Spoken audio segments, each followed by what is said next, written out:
Friends and folks, welcome to the Kaiju Lounge, your home for humor, opinions, and nerd shit. I'm your boss, Monster Noah Waterman, and my guest tonight is the founder and editor-in-chief of Kaiju United, your one-stop shop for all things giant monsters and tokusatsu. He's a film analyst, a con programmer, a moderator, and chances are, if you've been to Kaiju Brooklyn, G-Fest, All Monsters Attack, if the giant monster's involved, you name it, you've probably seen this man's face.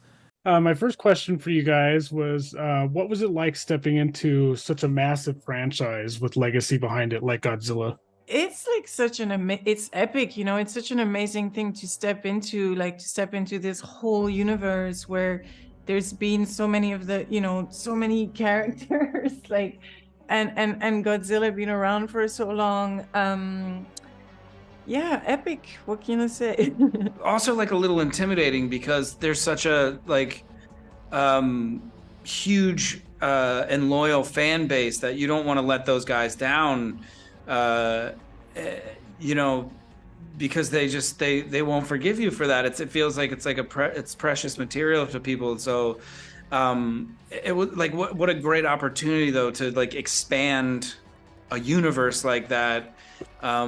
But so yeah, I mean, I think so far it sounds like people have for the most part been on board, which is just a testament to Chris Black and Matt Fraction and everybody at Legendary and Apple. So, and Elisa is a huge part of that. She's very good.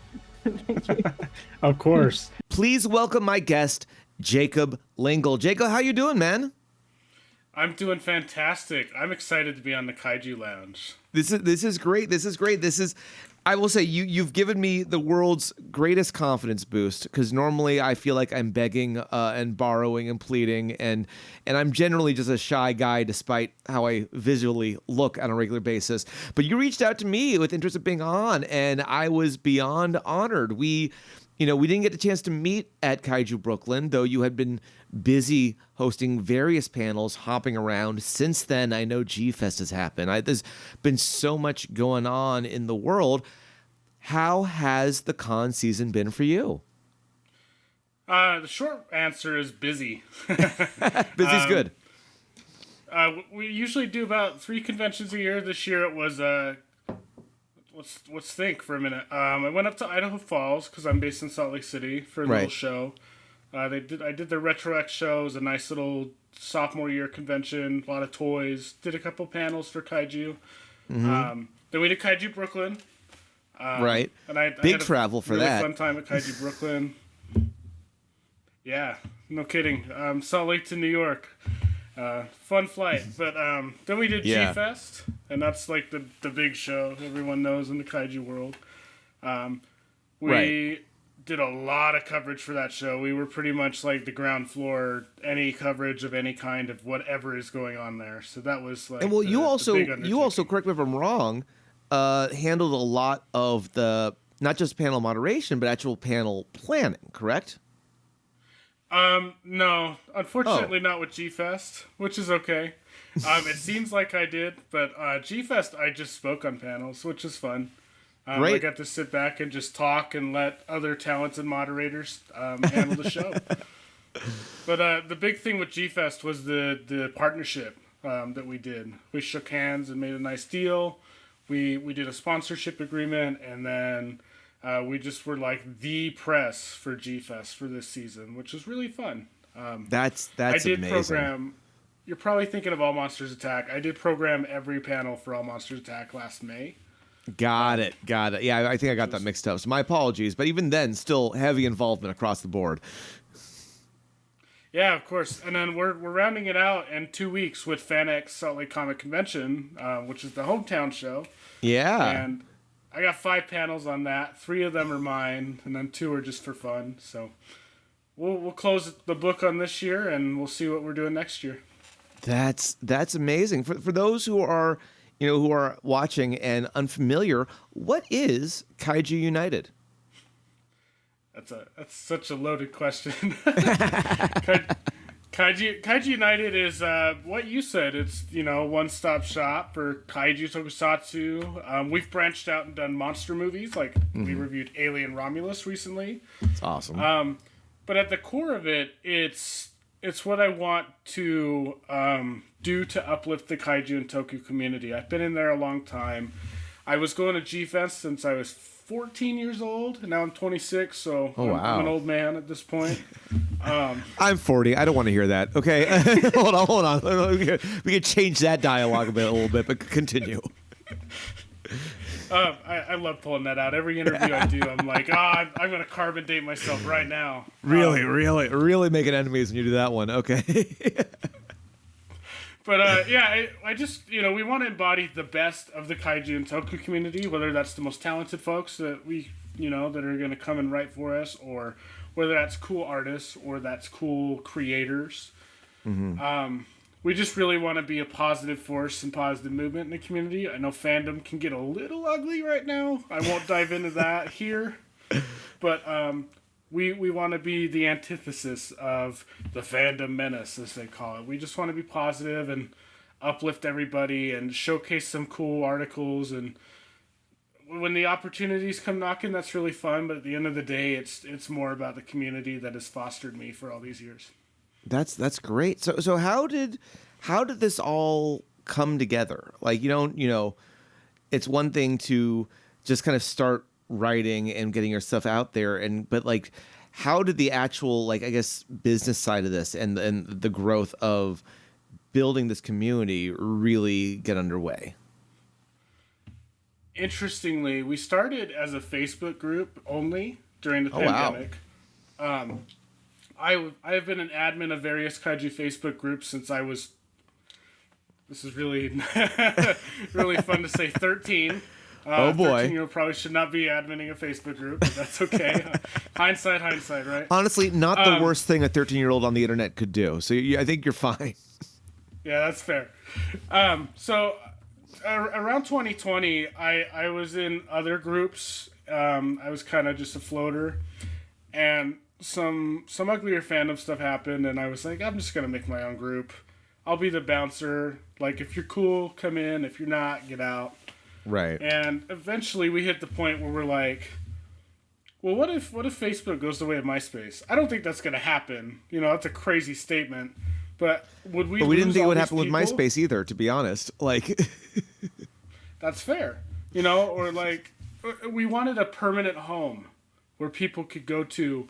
In case they didn't want to use social media anymore, or in case something crazy happened and Facebook went MySpace, maybe not, but the point is permanent home.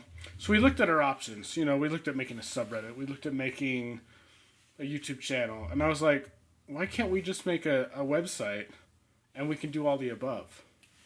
And so, I partnered with a writer that wrote for Screen Anarchy and Fangoria. Oh, okay. And he pretty much showed me like the ins and outs of like what you would really do if you're going to really run a publication like this.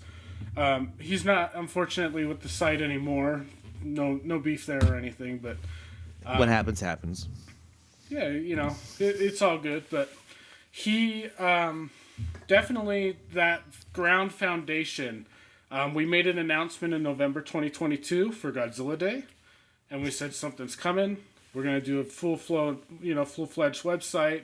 We'll have professional writers. We'll have community writers. We'll showcase whatever we want to showcase.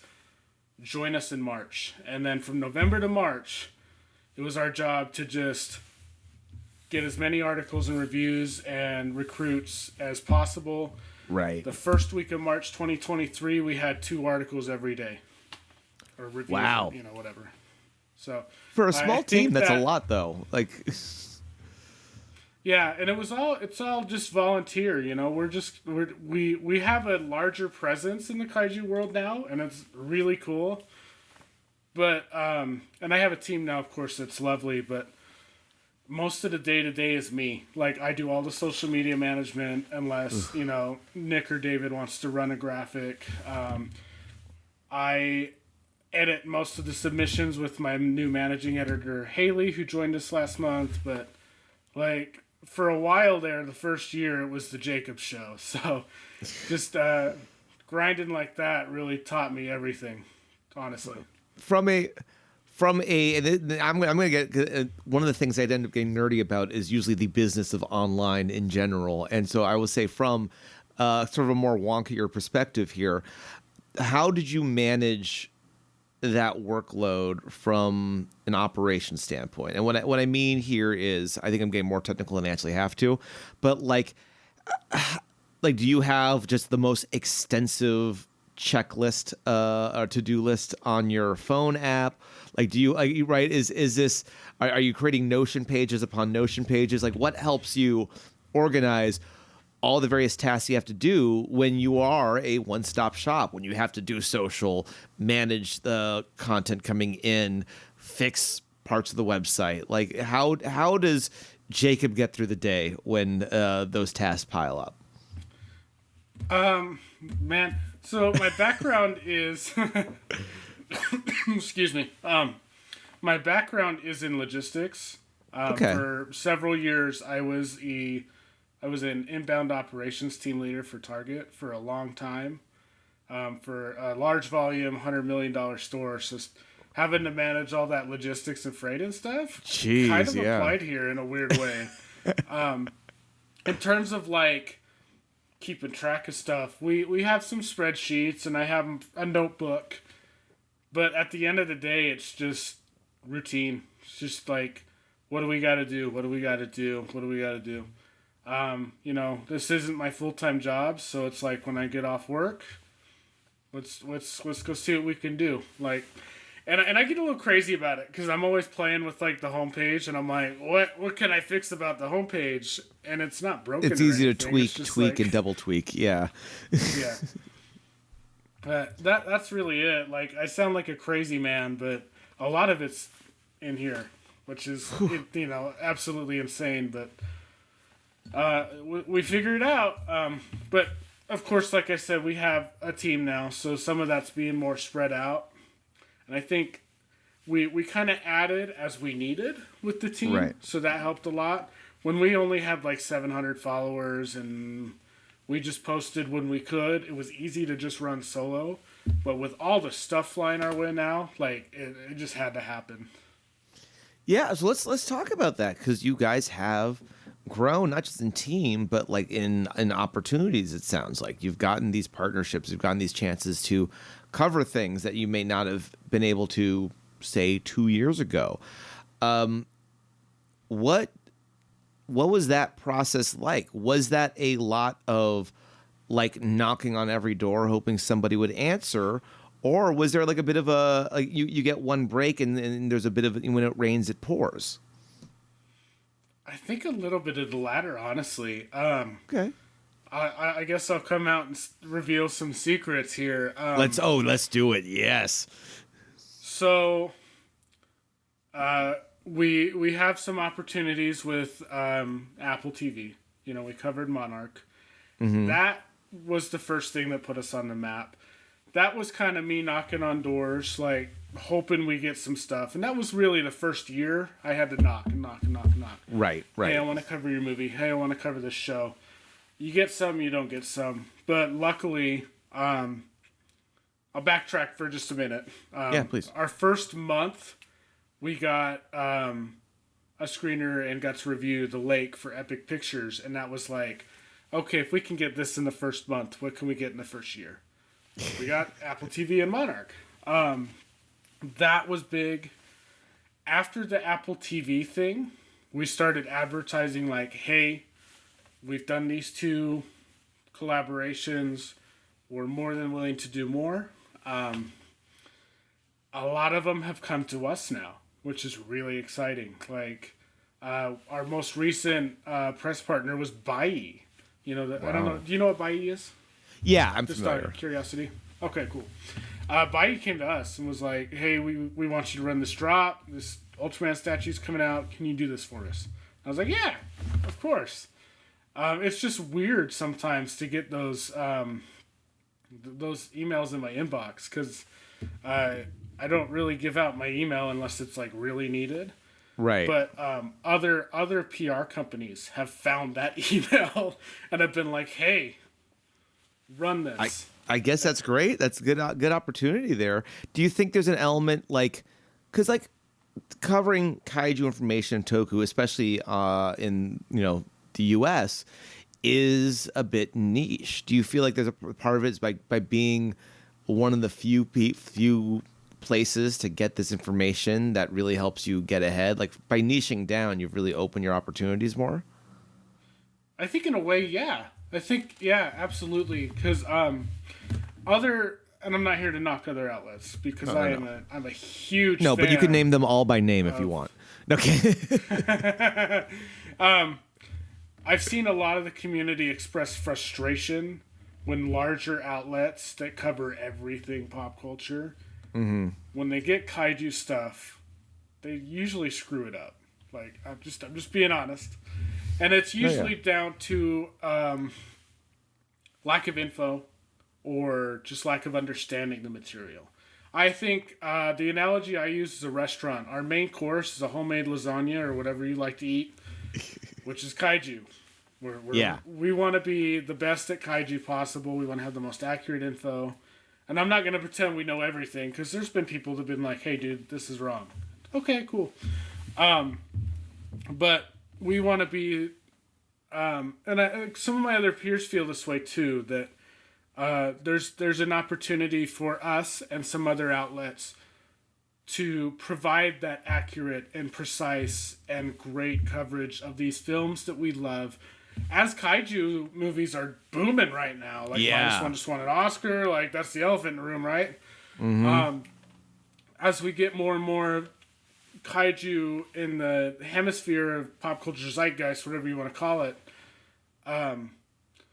there's a chance for some of us that actually like have dedicated decades to this franchise and know what we're talking about to contextualize it for new people. And that's one thing I'm really passionate about, is it's okay to be new. Like, these films are coming out, you're going to go back and discover them.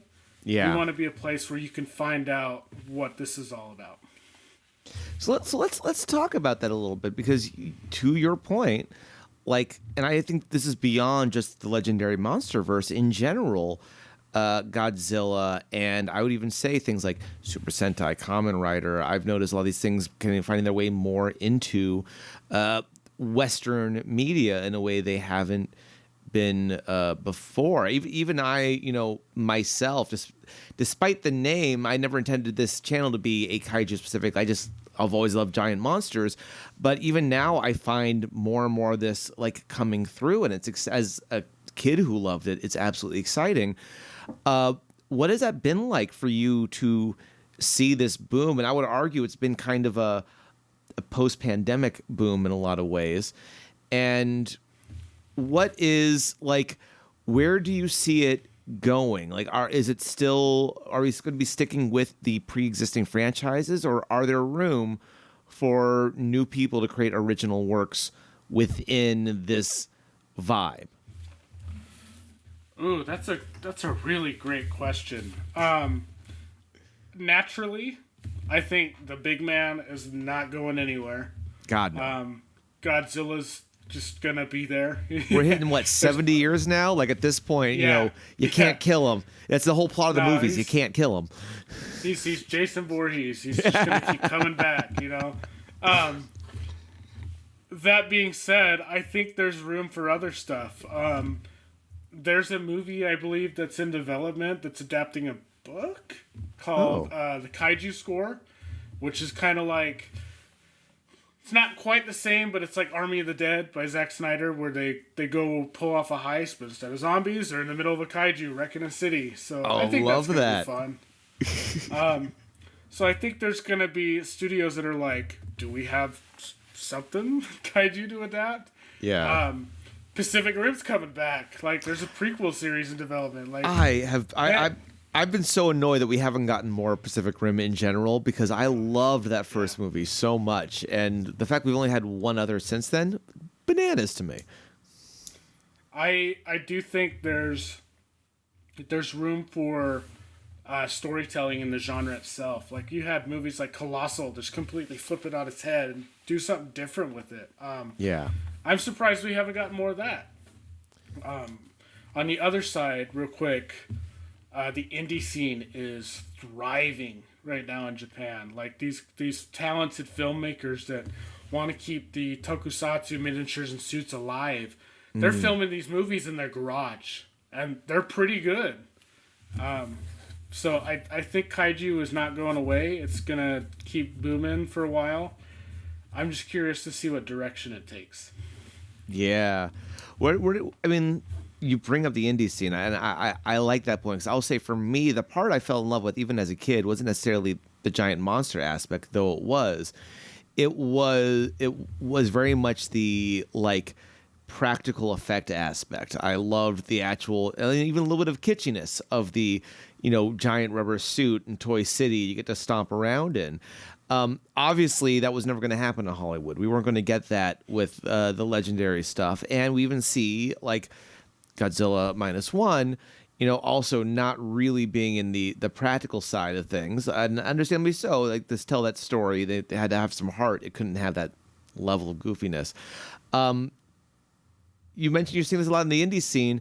Like, is there room for that still in the world, or are we moving to CGI because that is the better visual? Man, that's we're doing the hard question. Oh yeah. Oh well, let's dive. Let's literally grow that brain. Let's dive right in. My personal opinion is that there's always room for practical effects. Not a kaiju movie, but Alien Romulus just came out. Stunning practical effects. Great. Like or hate the movie, the Xenomorph animatronic is phenomenal. The facehugger animatronics are just remote control, like RC facehuggers that crawl around. That's amazing. I think that's brilliant. On the flip side, I think CGI is brilliant when it's at its best. Like, we just interviewed a couple months ago Jared Kraszewski, the creature designer for Godzilla Kong the New Empire. There's a lot of love and a lot of passion that goes into designing these creatures to be made into CG models. He also designed Mechagodzilla twice for Ready Player One and Godzilla vs. Kong. So to design two different Mechagodzillas for two different movies for Hollywood is absolutely crazy, but he pulled it off, right? My sweet spot is Jurassic Park, where there's both. You get the best of both worlds. Realistically, though, I just don't think that's where we're going.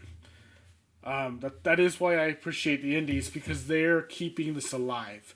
Another way this is being kept alive is Ultraman. All those shows still do amazing sets and suits and stuff, and then they have a little bit of CGI in there. Ironically, a lot of these indie guys are currently directing episodes of Ultraman to pay the mortgage. So, I love that. I think it's all connected. I mean, there's got to be such a love for that style still. It's just, it's so iconic in so many ways. And I mean, I'm also biased with all the work I do with Kaiju Big Battle. It's like we have our guys in costumes all the time when they're fighting. It's like, yeah, rubber suits are the way to go. But again, that's a bit of a biasy there. Moving to the stuff in the U.S., what are your thoughts on the Legendary Pictures Monsterverse? I feel like I see 50-50. Some people get really into it, and some people are very much like this is shitting on the franchise. Where do you stand in opinions towards that whole thing? Carbon dating again. Yes, go for it. Godzilla 2014 came out my sophomore year of high school. I'm done. Continue. But it was such an impactful thing for us because there was that great, people in the fandom will tell you about the great dry spell from 2004 to 2014 where we didn't have anything. We had Cloverfield and King Kong, but and Pacific Rim, but that's it. Godzilla was just not there. Here we are having this epic blockbuster Godzilla movie that's in a way gritty, very toned down. I don't know what the right words there. It's very, I guess, realistic in a way. Godzilla's not realistic, but compared to other outings, you get what I'm saying. That first one definitely felt less spectacle in the way that the subsequent ones did. It felt less action movie and more almost disaster movie, which I think is a little more in line with what we think of the intent of Godzilla films to be. Exactly. I really like that movie. It's got some flaws, like fridging Bryan Cranston was just I don't know, man. Insane, like, especially when he's in the middle of, or at the height of Breaking Bad. It's, he's all over the advertisement, and like he dies little under halfway through the film, like bananas. Yeah. I mean, like, side note, if I had done it, I would have had him team up with Ken Watanabe, because I love him too. Yes, and had them just, like, bro out the whole movie. But anyways, so that movie came out, and I think that was a shifting point in the community. You can, and this is not gatekeeping, I just want to preface that. Okay. You can tell who was here before and after. And I think that's cool, because that shows just how accessible this film made Godzilla to people again. There's people that I meet at G-Fest now, young people that are like, my first Godzilla movie was Godzilla vs. Kong. I watched it during the pandemic and I fell in love with it. Then I went back and watched the classics. That's so cool. I think that's the greatest thing ever. Even if these films aren't for you, the fact that it's bringing new life and, quite frankly, the next generation into this. It's kind of wonderful. Like I don't care how you get into it as long as you get into it, right? Whatever your entry point is, if you're coming through and still then discovering everything else through that, who the fuck cares? Like you are in, you are getting into it. That's what we want to see. And like anything else, any other community, you want to see that community grow. There's no point in keeping it tiny. Exactly, and if we're being real right now, my first Godzilla movie was G98 with Matthew Broderick, and now I'm running Kaiju United, so like... I mean, and there you go, and that is notoriously hated. Anything's possible. But yeah, I without the next generation, like, taking this on and accessing these films and talking about them, it's just gonna fade away. We kind of need the MonsterVerse right now. I know some would argue with -1 and kind of Shin Godzilla coming out that maybe not, but I think so, because without the first two at least the 2014 one, we would not have Shin Godzilla or -1. Right. And that's just blunt, to the point. No, I did my interview with Andres Perez of Kaiju Noir, and he was telling me, like, during his time in Japan, like, he realized that Godzilla isn't actually that big no pun intended, that big in Japan. He's kind of like, it's kind of like Woody Woodpecker or Popeye here, in that people know the character. It's not the character is unknown, but like it's not as big of a deal, or really wasn't during his time there. And I wouldn't be surprised if sort of the legendary pictures and the American bump from our kind of telling of these stories has brought more of an international interest back into the character in some way, which is good. Like, let's keep reimagining these tales and let's keep bringing these stories in. There's always going to be, just big meaty monsters slapping meat and beating the crap out of each other. That's what we want to see. It's a good analogy. Yeah, exactly. I just interviewed Bob Eggleton for the site. For those of you unfamiliar, legendary painter and illustrator. You've seen him on all the Godzilla book covers from the 90s, Dark Horse Godzilla comics, IDW comics. Just, if you see that beautiful oil painting style of Godzilla. Right, Bob right. Eggleton. He kind of broke it down in a way that really spoke to me, where he said, this is all mythology. Like, these tales of Kaiju and Godzilla are no different from these epic tales with dragons and serpents of the past, which is such a cool way to look at it, because at this point we always reinterpret Greek mythology. There's like Percy Jackson or Clash of the Titans or whatever. Oh yeah. In a way, we're doing that with heroes and monsters of now. You got your comic book adaptations, you got your Godzilla different versions and stuff. It's amazing. Yeah, I've heard the same analogy made about Transformers too, in the fact that like it's at the point like we know the stories. It's not about whether or not you know how it ends. It's more about retelling those stories and keeping these characters around. It's like, yeah, like, you know, Godzilla's gonna, you know, take on Anguirus. Like, yeah, Godzilla's gonna win. No one's gonna be surprised that Godzilla wins in the end of that. It's not about that. It's just about telling the tale itself and you know, retelling that story over and over again for that new listeners can like pass them on to their children. Which, you know, I can't imagine that being necessarily a bedtime story, but nonetheless, we will still pass these stories on to our kids.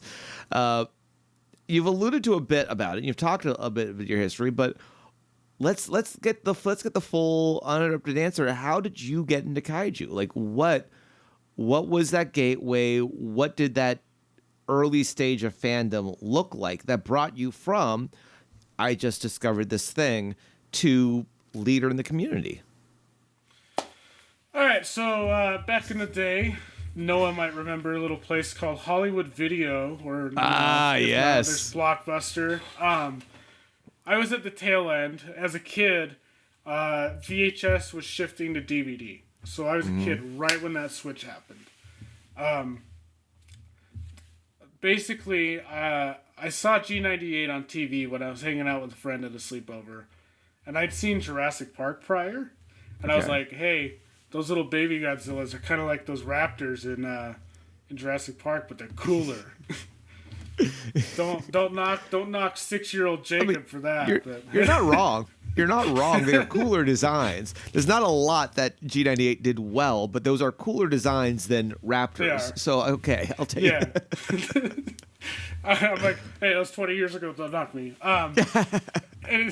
Anyways. So after watching that, I was like, hey, that movie is called Godzilla. That was pretty cool. So I went to the video store because I was just a burgeoning monster kid and a horror kid. So I'd rent horror movies and monster movies when I was at my grandmother's house because she would just be like, yeah, sure, whatever. So like I rented Freddy versus Jason when I was 6 because my grandma was like, yeah, sure, kid. Yeah, right. Real Get oversight. Ready, right? It was a different time then, right? Hey, it was. I thought it was cool because it was like monsters fighting but bloody. And totally. And people say the internet's dangerous, but so's Hollywood Video. Yeah, exactly. So, anyways, I looked down the aisle of these creature features, and I'm like, holy crap! All these movies are called Godzilla. What's going on here? Like, are there more movies with Matthew Broderick? Are there more of these cool Jurassic Park? I mean, lizard there things? are, but not in that aisle. Yeah, right. So I picked one out that looked cool, and this was when the 50th anniversary DVDs were coming out. Oh, I remember great. the first two I think I picked up were Godzilla vs. Gigan, and that's still my favorite to this day. I mean, it's tied, you know, it depends on the flavor of the month. Yeah. Love Godzilla vs. Gigan. I watched that and I was like, huh, this looks like it's a little older, but it's really fun. The second one I watched was Godzilla Final Wars. Oh, wow. As a number two. As a number that as a number 2 is wild. So I went from this to this. I loved both. Right. Gigan was like superheroes, and I already loved Spider-Man and Hulk because Maguire Spider-Man was hot right then. Mm-hmm. And sorry, I love Ang Lee Hulk, but I know people don't. I'm with you. I enjoyed it. But yeah, those two movies, I was like, this is awesome. And I started using the internet to like do homework and stuff, and I'd be like, Godzilla, and I'd like Google image Godzilla and look at like images of all the monsters and stuff. Eventually I found out that there were websites for Godzilla. I was like, holy crap, other people like this? So I found Bari's Temple of Godzilla, or Barry. Okay. That site is, if you've never been there, it's stuck in 96, and I love it for that. Is it still up? It's still up. And being updated? No, it's not being updated. Okay. We interviewed him at the beginning of this year, which was really cool. We found him, and we're like, hey, I grew up reading your site. We got to talk, which was really neat because I That's think we're amazing. the only interview with him.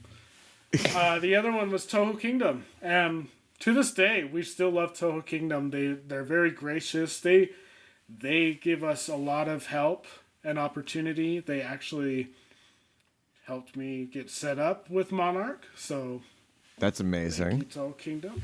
Yeah. So in a way, it was really cool. And they're still updating to this day, 25 years later, which is incredible. I don't know what Kaiju United will look like in 25 years, but that it's crazy to me that Toho Kingdom is lasting and still going and still doing great things. But basically, it was that. Like, and then YouTube was a thing. Like, I was on YouTube in 2008 looking at Godzilla music videos and stuff, and just that whole internet side of the community reignited it for me in a way. It was like, okay, cool. There's people that like this too, and they're making music videos and sharing pictures and stuff. It's really cool. Right. So that's kind of the origin story. It was a couple of the movies from Hollywood Video and a lot of great early internet creators really influenced my love for this genre. That's amazing. That's amazing. You bring up a lot of the old movies. Just as a kind of a side question, who do you want to see them bring into the Legendary films? Which designs do you want to see reimagined in the U.S. Style? So my favorite monster of all time is Baragon, and I'm always going to say more. Baragon in anything is awesome. I want to see them do some deep cuts like that. That being said, Monster vs. King Ghidorah is one of my favorite Ghidorahs of all time. That was so cool. But I want to see stuff like Titanosaurus. Like, okay. Just we haven't seen him in 50 years. Do something with him. But any of these one-hit wonders we can bring in and give them some love. yeah, and I felt like it's just my brain, I guess. Kong Skull Island, they could have put some Harryhausen creatures on Skull Island and make it lived in. And put Guanji in there. Come on, man! It's like a purple Allosaurus. It's not that hard. Yeah, I was shocked that they went. They've spent as much time as they have been making new kaiju for the MonsterVerse when you have such a library right now to work off of. Like the way Marvel will slide in, characters into these one-shot appearances and kill them off because they know they're not going to use them again. I would love to see that. See a little more of that fandom rewarded in Legendary's universe as well. Realistically, it is because all of these characters have a price tag attached. They're all individual trademarks. So if you want to dive into the business side of things, it's a little more cost effective to budget to get these original creatures created. But that being said, the fandom wants Destroya. The fandom wants Biollante. I want Biollante. I've been waiting for that for fucking years. Biollante it's one of my favorite for sure. Biollante would be really cool. Like terraforming the earth and stuff with modern CG. That would be cool. I'm on board with that. I'm just a little weird. I'm like, bring the classics back. If we're going crazy Godzilla Kong Power Glove stuff, Jet Jaguar's right there, man. Let's do it.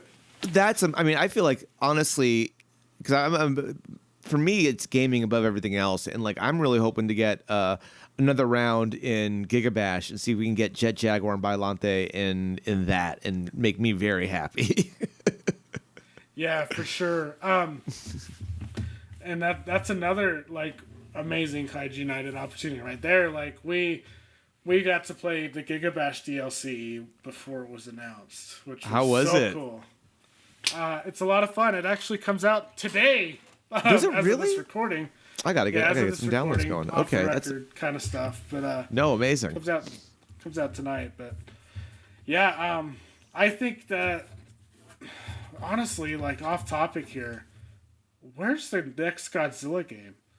I know the Pipeworks games are sick and I love them. but I don't think we'll ever get a remaster of those as much as I'm clamoring for that.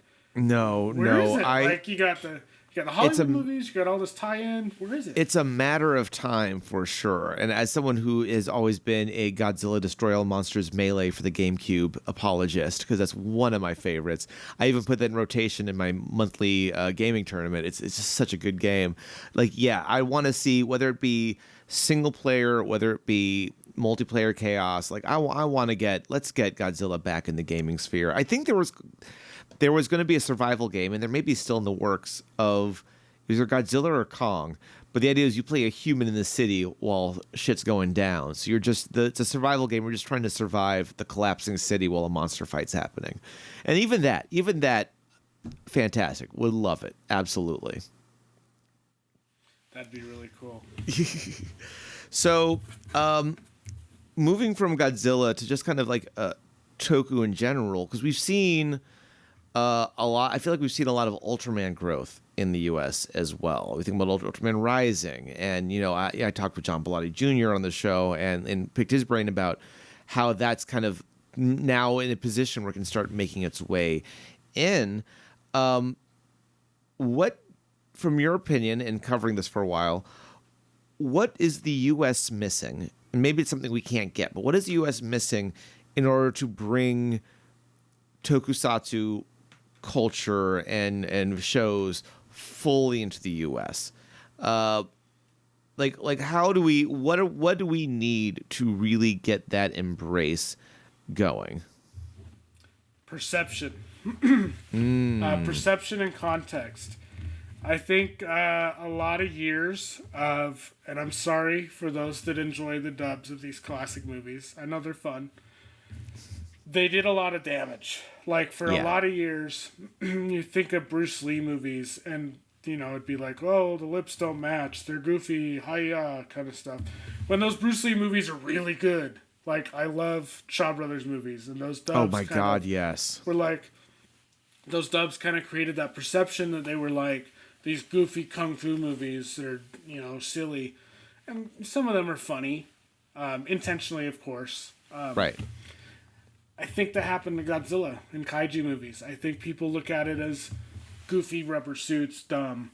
And while that's true to an extent, with like Megalon doing the drop kick and Godzilla body slamming and Megaguirus, right.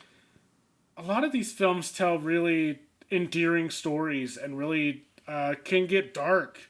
It's the rubber suits are just a medium to tell that story. Mm-hmm. I think if people went in with an open mind and just watched these films as they were, that would help a lot. It's just practical effects at the end of the day. Like, why do we take Alien just as serious or more seriously? It is a guy in a suit, right? Yeah. It's just a question I've been wondering the past few months. Like, these films for many decades had this perception of hokey and goofy when the 90s Gamera trilogy got so dark and mysterious and epic. And they still use suits and miniatures. It's just something that I think we got to change. And it's interesting because, we've seen a widespread adaptation of anime, which, dubbing-wise is no real different. I think the mindset of the lips don't match have been shaken off as people who I think love the product have dubbed these things. Do you think kind of like a widespread redub re-release in English would help that? Ones where the voices are maybe, because you watch an old kung fu movie and they'll even have Bruce Lee dubbed kind of like this, and everything he talks and trying to match it that way. You do not know my power. Like, right? Like, they are leaning into it with those dubs. Like, do you think one where they get more accomplished actors to, I would almost argue it's like what they do with Studio Ghibli when they bring like Christian Bale in to do Howl's Moving Castle. Like, do you think that would help, or is there more to it? Has the damage been done and we need to start fresh? A lot of people tell you the damage is done. I would tell you, I don't think so. And what changed my mind was the wonderful dubbing work that Ultraman's getting in the U.S. with Daniel Van Thomas as Ultraman Zero is just absolutely phenomenal. Like, of course, Zero is a cocky, fun character, you know. Yeah. Try and beat me in 20,000 years, you know, kind of thing. But the level of care that goes into those dubs really makes the show shine and provides the right tone. Godzilla Minus One just had a pretty great English dub with a lot of talented people behind it. And I think that made the film a lot more, is it accessible? I don't know what the right word is there. No, I think you could interchange accessible with acceptable, and both would be appropriate. I feel like. Yeah, because like, I guess I'll use a personal example. I showed my parents Minus One after it won the Academy. They were like, "Okay, dude, we know you like Godzilla, but let's see this Academy Award winner, okay?" Yeah. They're a little, you know, they're pushing 60, so sometimes it's hard to keep up with subtitles. And I understand, like, I'm a fast reader, so it doesn't matter to me, but not everyone can read lightning fast. So the dub made it easier for them to invest in the story, and they really liked the movie. So I do think there's a future, you know, for dubs that isn't like your incredible Bruce Lee dub impersonation. Yeah. But, thank you. I'm available for hire, but it's fine. Yeah. But, you know, I just think that if done with care and proper understanding and contextualization, instead of, you know, the Austin Powers Godzilla parody, it's legit adapting what we're seeing. I think that could help. I do think Minus One changed the tide a lot. Mm-hmm. But people are already on like YouTube and stuff going like, these classic films kind of suck from the 70s. They need to do what Minus One's doing, and I think that's the wrong approach. You need to look at it historically, like what was going on at the time.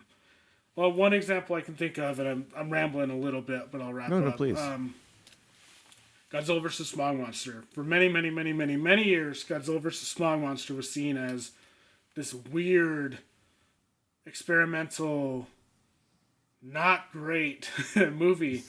But modern analyzation of it, if you ask me, it's bold, it's documentarian style, it's psychedelic, it's great. It's unlike anything in the franchise. Not everyone will agree with that statement, but it dared to be different, and Shin Godzilla did the same thing. It wasn't psychedelic, of course, but it was bold. It was experimental. It was unlike any other Godzilla film. It was definitely like, I mean, the body horror-esque vibe of some of the stuff they did with the character design was unexpected, and I think we see that in Western film too. To be honest, is people kind of breaking the mold and not, if they're doing an adaptation, not feeling beholden to doing an adaptation. Like this is going to sound weird, but I would argue that, you know, what they did with changing the rules on Shin Godzilla is not too dissimilar to how they changed the rules on making a Barbie movie, which is, you know, instead of it being a movie about Barbie and her life and her story, was a movie about the franchise, but also about the character being real and the doll going into the real world. So it wasn't, you know, if I think of a Barbie movie, my top 5 pitches are Barbie goes horse riding, Barbie goes to the beach, right? It lives in that universe, but bringing that universe into our universe and telling that story that is both allowing it to, you know, lampoon as well as celebrate that franchise is similar to like how we're able to take a Godzilla and not just feel like, well, we just have to update the Godzilla vibe. It's like, no, you don't. You can completely change the character. You can completely change the rules and still have a good film. And it only goes to show the flexibility of not only the franchise, but also, I would argue, why this character has lasted 70 years.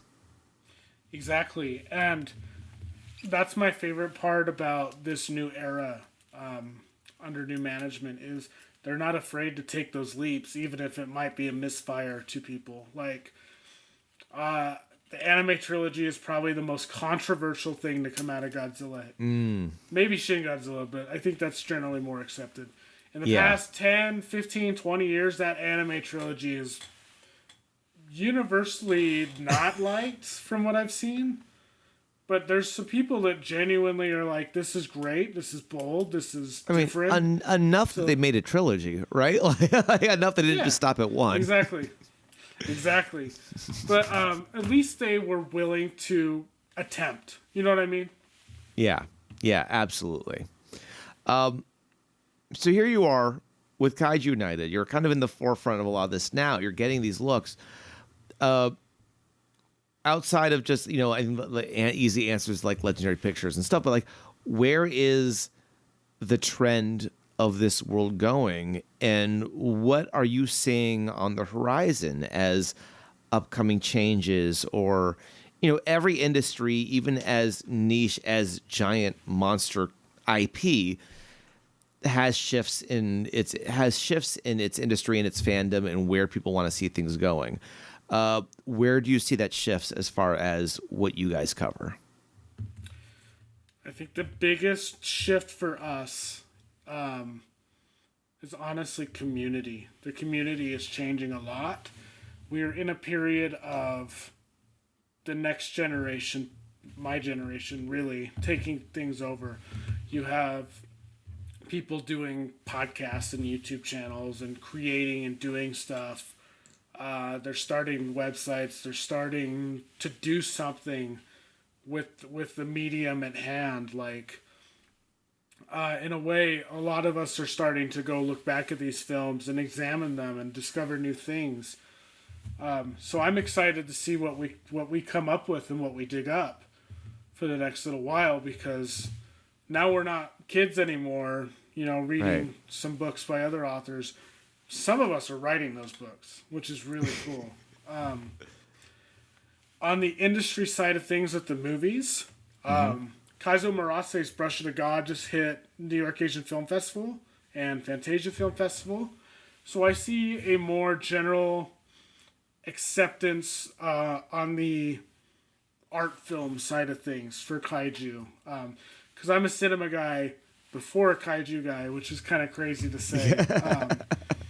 So seeing that an independent Kaiju film by an 87-year-old director who worked on these movies and is now doing his first and last movie as an art statement, that's really cool to just see the general film community go, yeah, that's art. I never thought I'd see that because of that perception we talked about with the dubbing and stuff. Like, right, absolutely. It's just crazy. I think there's a general... I've heard people tell me that Kaiju is the next superhero. I don't know if I agree with that statement. I don't know. That's a bit too bold of me to claim. I don't want it to age like milk. Yeah. It could age like fine wine. There's definitely a fatigue in superheroes. Yeah. Is monsters the answer? I don't know. Alien just did really well. Prey did really well. Godzilla Kong made some money. That's true. I mean, look, I think you're not wrong in that, like, superheroes became interesting because superheroes didn't become a genre. We started getting genres in superheroes, right? We got horror in superheroes with Multiverse of Madness. We've got comedy or sci-fi with heroes, like the, Guardians of the Galaxy. Like, you can get drama in superheroes. You can get comedy. You can get this and that, whatever. And it sounds like you're kind of saying, like, we're maybe seeing more of that in Kaiju. Will elevate that to that same hype, where a superhero movie isn't necessarily a genre, but almost a category, or Kaiju movie in this case. Yeah, it's the category, but then you can spin it any way. I think we'll see a little more of that. Saw a little bit of it, like Cloverfield was like completely different. Like I said, colossal. If we get more of that, I think we'll get really exciting things. If we approach it with the perception that Building Smash, Monster Go Roar, it'll just be kind of the same thing. But I really truthfully think -1 completely flipped everything on its head. just legitimized it in a way that we've never seen before.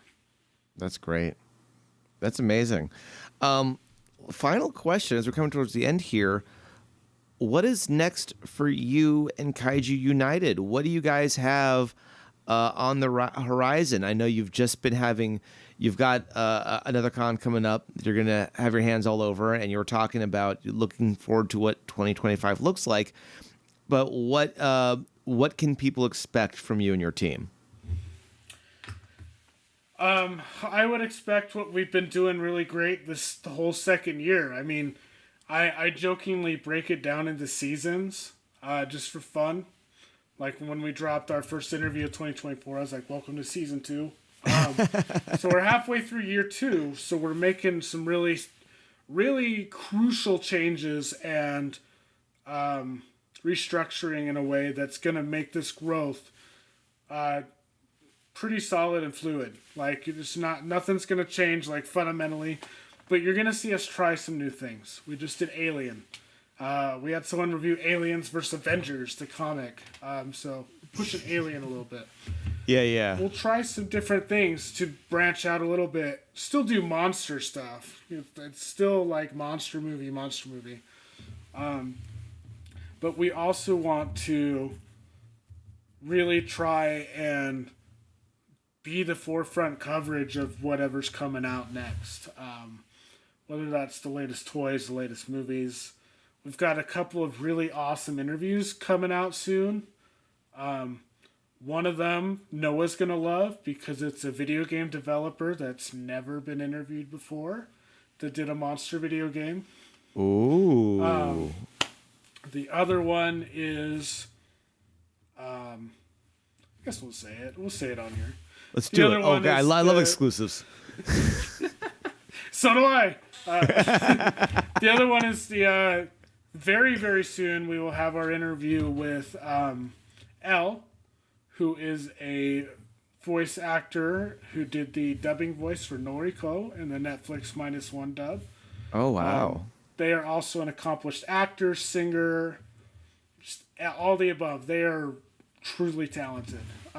So very excited. And the cool thing about that is I didn't do that interview. So, it's no longer the Jacob show. We get different voices to ask different questions. And I think that's really cool. It's good for you for putting that ego aside because I have trouble doing that myself. So I understand, but that's the advantage of being able to delegate and grow the team. That it isn't just you handling every aspect in just one point of view because you've said it before. It's a community. A community is comprised of many different people, and you've built just that. Yeah, exactly. And it's been such a fun journey. There's been so many incredible opportunities that just kind of happen. It's really weird. The hardest thing for me when you bring up ego and stuff, not to keep us going overtime. No, please. It's fine. Yeah. The hardest thing for me was that some of these things just fall in my lap. And I'm like, dude, like, I'm just some guy in Salt Lake City. Like, what's going on here? Like, people are like, I had someone, I can't really talk about what's going on with this, but, well, I kind of can. I say you can, but I might not be the opinion you get there. Exactly. Well, I can talk about this part. So one of our guys, Nick Crispino, who is local to New York. Okay. Will be at New York Comic Con. We got a press pass for him. So that's cool. That's really dope. I'll have to say hi. I'll have to hunt him down. He'll be there doing stuff for us and whatnot. There's some other stuff in the works that I can't talk about that might happen there. Okay. But when we met with these folks, I was referred to as one of the prime forces in this niche. One of the top creators in the world of kaiju. And this was someone from the outside looking in, and I was like, that's really cool. It's really weird. I don't like that because I'm just some guy. I'm just some guy, and we're all just people into fandom. But sometimes that goes a long way. So to be recognized as that by entities that aren't in the forest per se. You know what I mean? You know, Right. Their head isn't in the sand of kaiju.